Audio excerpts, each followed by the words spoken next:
Yo, what's up guys, it's Mike. Either it looks like I did a workout or I just jumped into the pool. And I actually just did the workout. This video is gonna be talking about the 8 exercises that are really good for muscle building for beginners to do because they're easy to learn. So this video is gonna be showing you how to do each one of the exercises with good form and making sure that you're contracting the right muscles. If you wanna go ahead and get right to the workout, click the link right here on my right and go to that video where we just knock out the workouts. So we have 8 exercises. The only equipment you're gonna need is basically gonna be a pair of dumbbells, medium weight or so. Every exercise we're gonna do only 30 seconds. Okay, 30 seconds, 30 seconds, 30 seconds, and keep going. There's no rest, so take rest if you need to. If not, just keep rolling with it. We're gonna be doing 4 rounds total. When you knock through all these exercises, it equals 1 round. We're gonna repeat it 4 times. This is total body, because push-ups working on your chest, shoulders, and triceps. Bent over rolls working on your back, core. Upright rolls, back, traps, shoulders. Squat and press, shoulders and quads. Curls, biceps, close grip push-ups, triceps, mountain climbers, cardio and abs, core, toe touches, straight abs. You add them all together, you get a killer muscle building workout / endurance and cardio. So let's go ahead and run through the exercises, make sure we do them right. This is a big mistake I see guys when they're doing push-ups. I used to do the same thing. And so when people are doing push-ups, number one, let me turn to the side so y'all guys can see. A lot of guys do this, right?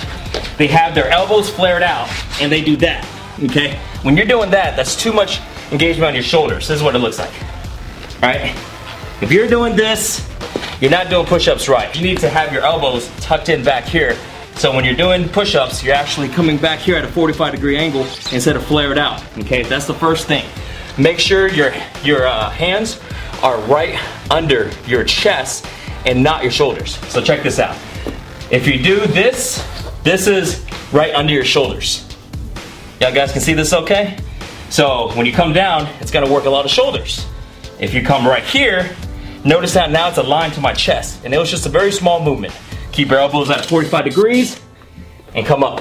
Make sure that your body is flat like a board, okay? So no slouching your back like this and no popping your butt up like this. Next thing, bent over rolls. The key thing on a bent over roll, I'm gonna turn to the side again, is making sure you don't round your back. So you don't wanna do this, right? This is wrong because it's gonna hurt your back. You wanna keep your butt out, look either forward or slightly down, so now your back is straight. And your knees should not be propped out like this. Your knees should be back behind your toes, right? So knees behind the toes, butt back, back is straight at about a 45-degree angle, give or take. From here, nothing else should move. You should have very, very small movements in everything besides your arms.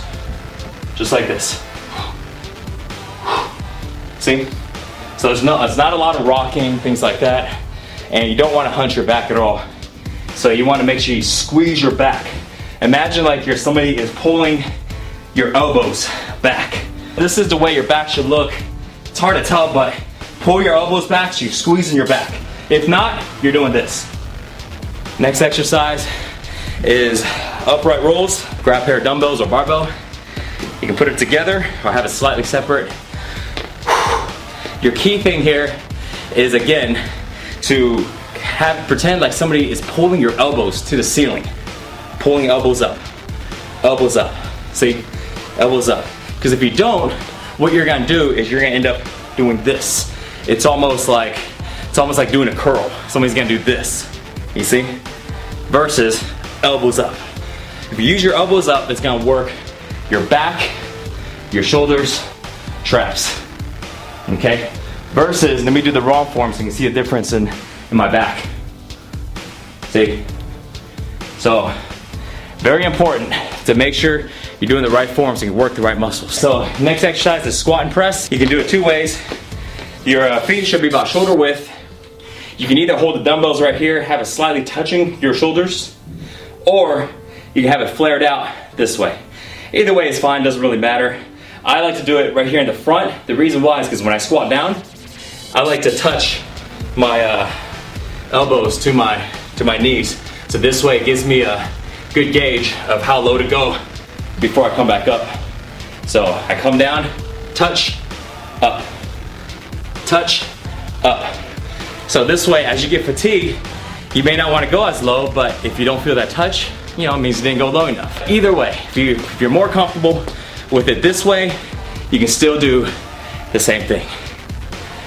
Key thing on here, make sure that when you're squatting, keep pressure on your heels, keep your butt back, and your knees should not go too much past your toes. See this right here? You don't want to be on the ball of your feet when you're squatting down. You got to keep the pressure on your heel, butt back. So this way, what it does, it works on your quads, your glutes, versus pressure on your toes, knees. A lot of guys are squatting and they say, hey, I can't squat, I can't do lunges because my knees hurt. Well, that's because the pressure is in the wrong place on the bottom of your foot.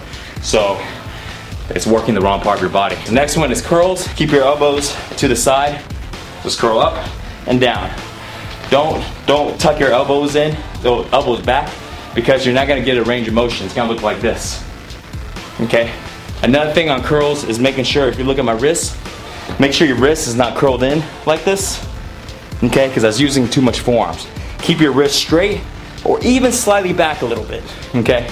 So this way, it takes the pressure off your forearms and right into your biceps. Next one is close grip push-ups. Number one, making sure your elbows are flared 45 degrees back and not to the sides. So you want to make sure the grip, well, your hand placement, the closer your hands are to each other, the more triceps you work.